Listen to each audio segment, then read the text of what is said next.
Okay, cool. Let me know when to start. Are we waiting on anyone else? Who are we missing? I think it sounds like there's a few in the shoot, right? Yeah, Yeah, like I'm pretty sure Jack and Nat and Chris is Yeah, occupied. that's out. yeah. All right, let's roll. All right. Can you see my screen?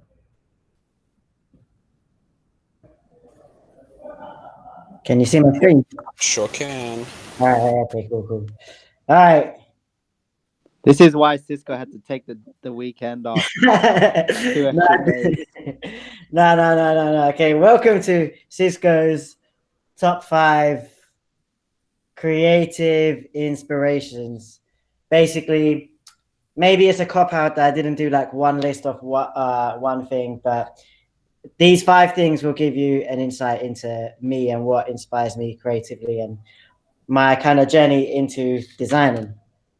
So, number 1 is UK grime music. Yeah.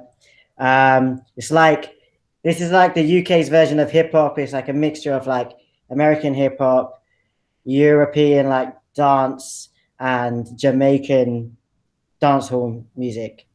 And unlike Adam's presentation, the crappier the artwork, the better the music. That's kind of the general rule. But basically, like 10 something years ago, yeah, I think I just like got cable TV and stuff, and then there started to be this music videos that were like so low budget and DIY, but the people in them were like people that you could imagine being at your school and stuff like that. And as I got more into it and discovered more about it, it was just way more cooler to me than the American music, because American music was like super glossy, £1,000,000 videos. You didn't really relate to the things that they were talking about, where this was like people your age with your same accent talking about normal kind of stories, good and bad, of like whether it's like relationships, dating, getting robbed, being robbed, I don't know, fighting, all like just teenage UK stuff, yeah. And but what was also cool is, well, years later now it's become massive, and people that are like big artists now were just like 19-year-old kids then, and people that were just picking up a camera and recording them then are now big deals now. And also, it's like this was the reason I downloaded Photoshop, really, because someone had showed me the like mixtapes of these like crews near me, and I was like, I can do that. I did like a little one evening course at my after school at college, and seeing like what the DIY artwork that these people were doing was like inspiration for me. And I lived near Wembley Stadium, which is like home of the biggest bootleg market for ages, where I bought the Photoshop CD, but also there was these like stalls that had all the CDs out. So like at the time, like it was more like this type of like aesthetic of just like DIY teenagers making like whatever they wanted, yeah. But same time, my favorite person is Dizzy Rascal, yeah, back in the day. And I got his vinyl, and compared to everyone else who was like DIY teenager kids, he was signed to a record label, and his like artwork has been really sick by a designer called Ben Drury. So it's kind of like at the same time as it was like teenagers, there's also like a high benchmark of things to follow. And then, as I said, years later, everyone becomes super famous. And what happened, it kind of like went full circle of when I started following it, like everyone, it wasn't like seen as cool at all. Then it became like super cool, and basically everyone kind of became superstars and famous and kind of sold out. And then one of the like original guys, Skepta, he came back and he made a new album and new video and aesthetic that took it back to the roots of like the DIY kind of feeling. Like even he's rapping into the like earphones, because that's how when they were kids they would like reverse the audio so that they could rap through the earphones. So there's like a whole like homage to back in the day. And he famously won the music video award and revealed that the video cost £80, which was like the whole time of this like year, like 2 years ago, he was kind of giving inspiration to young people of like, you know, you don't need to have the biggest budget. You don't need to like follow these Americans like that. What you think you need to have this look to express yourself. You just have to kind of have a good meaning. So my second creative inspiration is, well, the fire is there's going to be a surprise. It's basically Transport for London. And to like, I knew that it was a good one was when I saw a book about it, and I bought the book and I read it and I really liked it. And when I was an intern, my first internship, someone asked me like, who would be your dream brand to work for? And I think they wanted me to say like, or expected me to say like Nike or something. But I was like, Transport for London. And they were like, why? And I was like, everyone uses it. Like old people use it to go and visit their friends. Kids use it to go to school. And everything about it is like they took an organic old bunch of rail systems and buses and turned it into a system. So like the London Tube Map is a complicated network of train stations, but the designers have like taken it into like graphical solution of like pinpoints and lines and colors and stuff like that.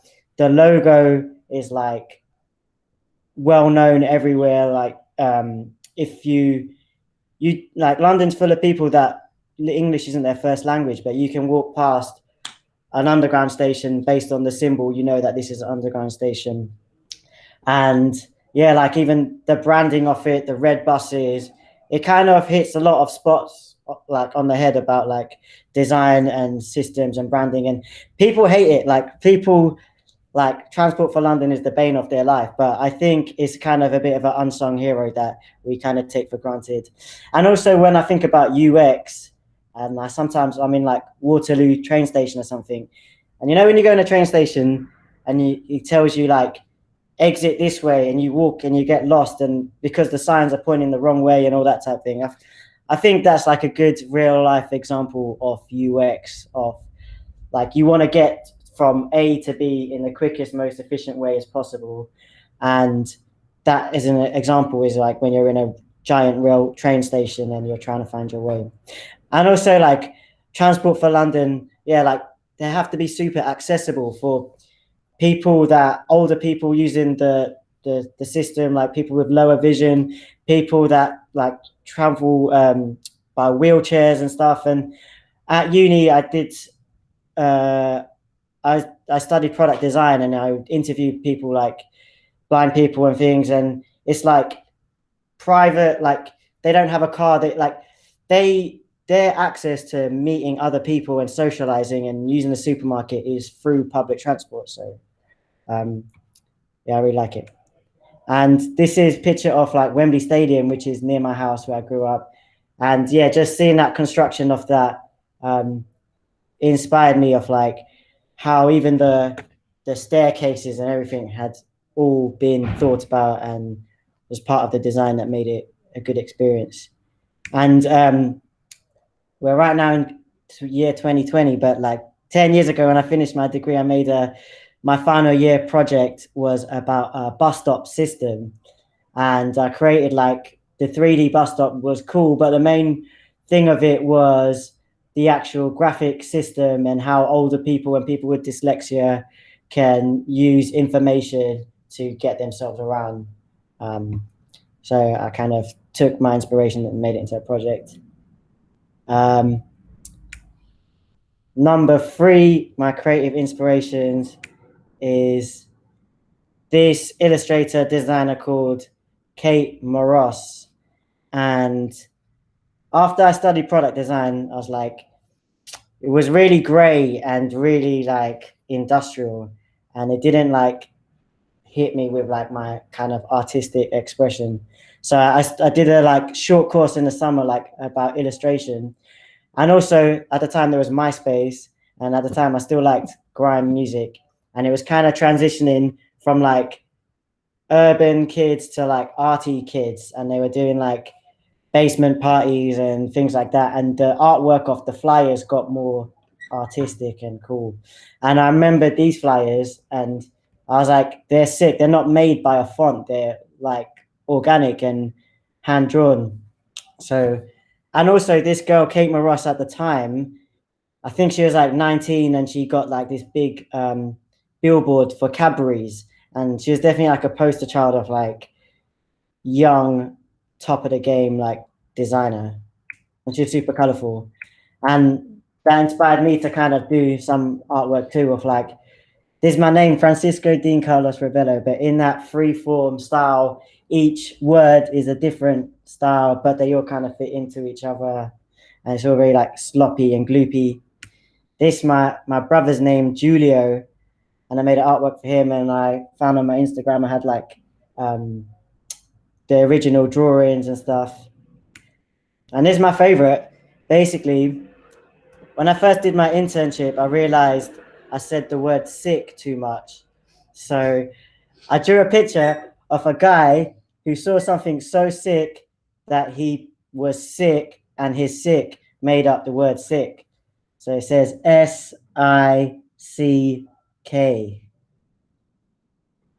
And Kate Moros, she made a book called Make Your Own Luck. It's a really nice book. You should read it. It's not even like a big novel. It's a kind of like DIY book, but I like it. One of the stories I really liked was how when she was kind of getting famous and she was in some hotel and she had to do a pitch, and she did it by drawing it, scanning it on her phone, taking a picture on her phone and sending it to her laptop and making it, and she won the pitch. And just another example of like the idea needs to be good, and like don't worry about the execution at the beginning. Like these people are showing like DIY attitude to design. Number 4 is a brand called Sports Banger. And if you might see some of their like recent t-shirts, it's like NHS Nactic, for kind of like for coronavirus, and fuck Boris, who's the current Prime Minister of the UK. But basically, I actually seen this guy's t-shirt in a Skepta video, and it was an upside down Reebok shirt, and I was like, oh, that's sick. But basically, the style is like very like Sports Direct, anti-fashion, like budget, like cheap Reebok classic type thing, but it's embedded in a lot of culture. So he's super into like rave culture, like proper raves and stuff like that. So you can kind of see that in the like bright yellow and black and boldness, and even like ugly aesthetic, like as if it's like a poster for something. Like it's like deliberately like that. But it's also been undertones with politics, and I guess to be honest, it's like funny. It's like him being a real person, and anything that he believes in comes out. So I think he's based in a place called Tottenham. So he has that T-shirt of "Good girls go to heaven, bad girls go to Tottenham." Skepta, he styled Skepta for like the Brit Awards as a postman, because it's kind of, and he's always relating it to like British kind of working class culture. And yeah, loads of like rapper, like not rappers, but people kind of wear his t-shirts and stuff. And I bought t-shirt a couple of times, and it was so funny when I got the parcel. Came like months later, and and like an A4 black and white print, and it was like, I know where you live. I was like, what the fuck is this? And then like basically this parcel came months later, and if you look on his Instagram, the comments are like, when's my next shipping order? I ordered it today, brother. The crazy part is true. We're still a year on and I'm still left hanging. And then he's even like made a like taking a piss t-shirt still saying, still waiting on my Sports Banger tee. And in his letter, he writes, thank you for the custom. If the order's late, sorry, stock ran out. It's a 2-bob operation run from a smartphone and an internet cafe. But what is sick, why he gets away with all of that, like, is he like there's a lot of people attaching themselves to different causes and stuff. You need to kind of like, if you want like celebrities to wear things, you send it out. But this guy really believes in something. Like he's been championing the NHS from years ago. He posts about his grandma who worked in the NHS as a nurse. He recently, with the coronavirus thing, the Prime Minister sent letters to like different vulnerable people saying like stay at home, and he switched that round and got kids to paint over them and send it back to the Prime Minister. If he's going to post something about Black Lives Matter, he will actually have gone to the protest. He donates stuff to like the nurses and doctors. The doctors wear like the doctors, like the picture on the bottom of the right, it's like, it goes to show that these nurses and doctors and stuff are cool young people like the rest of us. They like to go raving and do drugs on a weekend or whatever, but like they're doing an important job and they kind of like deserve that respect. And also one thing I did mention is like the style is definitely like bootleg, just like Wembley Market. In fact, I seen an article that his dad got arrested for selling tracksuits in Wembley Market, and he's from Essex. And I think I might have bought tracksuits off his dad. and Jacob in the office buys proper Stone Island, but I used to buy Stone Island for like £20 because it was fake, and that was enough.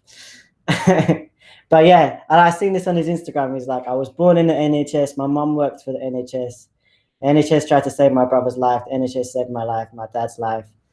And yeah, it's not just the reason why the brand is so cool is because it really believes in something.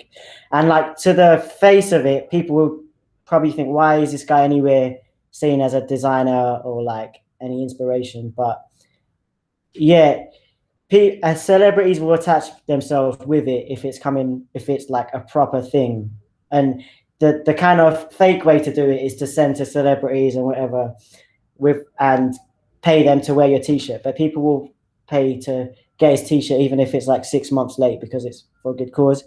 And this last slide about this is he even done a talk in the design museum. He's been picked up by Vogue and stuff, and like his favorite DJ magazines and articles written about him. And yeah, all these designer things writing about him, and he never really has ever professed to be any designer, but he always comes with a cause, a basic message, and like puts it out there. And a little bit how it might have inspired me was like I made a little like t-shirt brand a couple years ago. There's like a whole brand like based on my inspiration, which is like where I come from, Goa, and like colorfulness. And I took the aesthetic wasn't inspired by him, but the DIY ethic and like kind of like putting stickers everywhere and taking photos on my phone of my friends wearing it out and just like in my room was a kind of definitely DIY inspiration behind how I kind of did it and how I made a website, and like being open and honest about the person behind the brand and not presenting it as like this super glossy thing. And the fifth creative inspiration is an artist called Honolulu. I don't know why it's fading in like that, but anyway, some of you might follow her on Instagram. She's like this sick Mexican artist, and it's cool because we live in a world with Instagram and stuff. And actually, it's inspired. I made Tropical, and then one day this girl like comments under my picture. I'm like, what? I thought like this person's famous. I'm like, so I follow her back, and then one day she was doing like an Instagram live, and no one was watching, and it was like the middle of my day in London. I'm like, yo, blah blah blah, and then she had some like UK like sick music on in the background. I'm like, how do you know about this music? It's like Daneo. She's like, oh, I follow this Bellamy radio station, online radio station. I was like, okay, cool. And then we kind of became friends on WhatsApp and stuff. And it was super interesting because I'm doing my thing in London and I'm looking at her Instagram and like seeing like Mexican Caribbean sunsets and the most amazing like views, and like being in London cold thinking, oh, I wish I was there. And she I'd be posting on Instagram like in some like printer shop where I'm trying to print my thing, and she'd be like, "Oh my god, do you know how far I have to travel to get a printer like that?" I'm like, "Oh," and then I was at like a friend's art fair thing, and it was like a £2 for Pro Marker like bucket of pens or whatever, and she was like, "I can't believe like there's a like dollar bucket of pens just there, like compared to like I have to like source these things out." And once she actually posted like an Instagram post about, although she's like in Mexico and it's beautiful and it's amazing, she's definitely like misses out on opportunities because she's not in New York and London. And once she had an exhibition of one of her pieces in an exhibition in London, and I went and I like took loads of videos and sent it to her. So it was cool that Instagram allowed me to like connect with another artist and like become friends and open me to a different perspective on something. And this year I thought my goal was to kind of be the Honolulu version of Francisco, because I was like, when I did my like t-shirts and prints before, they were like always made for a reason, like my dad's birthday invitation or something like that, and they were always words which take long to do and are very literal. Whereas like if I could be like this, like you're making shapes and colors and stuff, but they look so cool and they have a meaning, but it's more open to interpretation than words. But yeah, I find it super difficult like to do something abstract compared to doing something literal. But one of the things I really like about her is like it doesn't matter if it's on crayons, a wall mural, felt tip, paint, Illustrator, vector, you just know that this is her work, her style, these are her shapes. And yeah, there's just more examples of her like color palette inspired by Mexico, the type of places that she'll be painting. And I recently watched, she did like an Instagram live interview with someone, and I was like, now, and also she's like similar age to me, actually younger, and being a woman, like the kind of different battles that she faces. Also, she has a child, and like when I watched this interview, I was like, "You're such a legend!" Like, as well as looking cool, being like making cool work and looking cool. And I guess if I just took it on Instagram face value, I'm like, this person is already like an artist and is already cool. But not like kind of studying her interviews and articles and then speaking to her and knowing her is like, and even her telling me when I was starting Tropical, like, yeah, do you know how many late nights I've spent like emailing magazines and whatever. And so on Instagram, we take it for face value, like this person's already here. But the truth is, like, they're a young or not young, but like relatable person to anyone, and they're just a normal girl or guy trying to do their thing and happy to be making a living out of their art. So it's really cool. And yeah, when I was stuck trying to do my own thing, I looked to she put these like inspiration videos on YouTube, and this one was kind of talking about how don't expect inspiration to just come for you. You kind of need to have a plan and start doing things, and then inspiration will come. Yeah, I've realized that in my case, and I'm speaking personally here, inspiration comes to me after I have a flow of work, after I've committed to create constantly, and after that, inspiration won't stop coming my way. You know, you don't even think about inspiration. Inspiration cannot be searched in the outside, in a tour, in going to the park. Inspiration is within. Okay, one last thing, yeah. I've done 5, but quickly. This guy, I wouldn't say my top 5 inspirations, but he has this like interview, which I personally like super love. And to me, yeah, he's like super cool. Like he's not like the most famous rapper. He's from LA, America, but like his style is just so classic. He's like got these LA accents. He's got like, wear like weird clothes. Like he wears like classic cut t-shirts and classic American baseball hats, and I don't know, like even the typography is just like, I don't know, it's just like classic. And then once he made this like concept album called the Yellow Album, and I even bought the merchandise.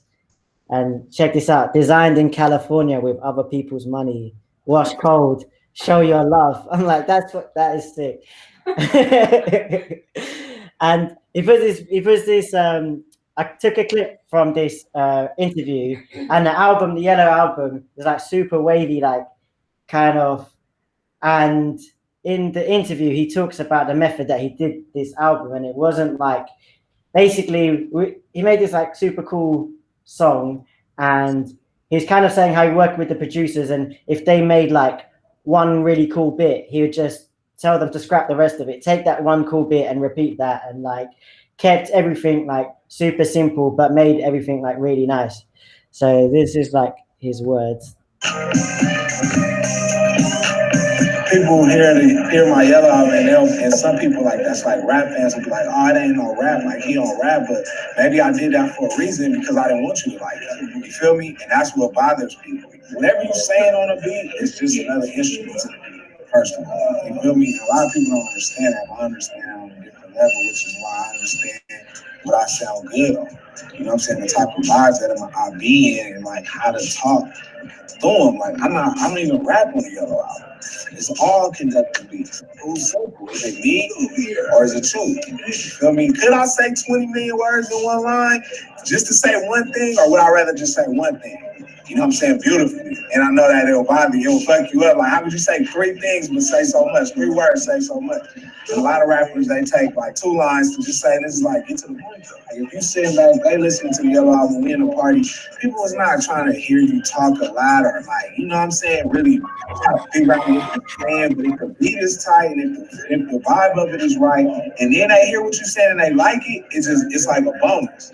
You know what I'm saying? And then they're like, damn, this nigga's cool. And then they really get into it and really listen, and they're like, I felt it. That's it.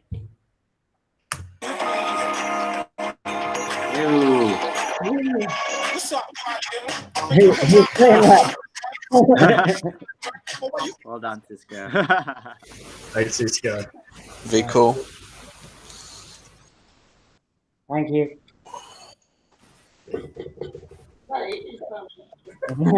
Stop screen sharing.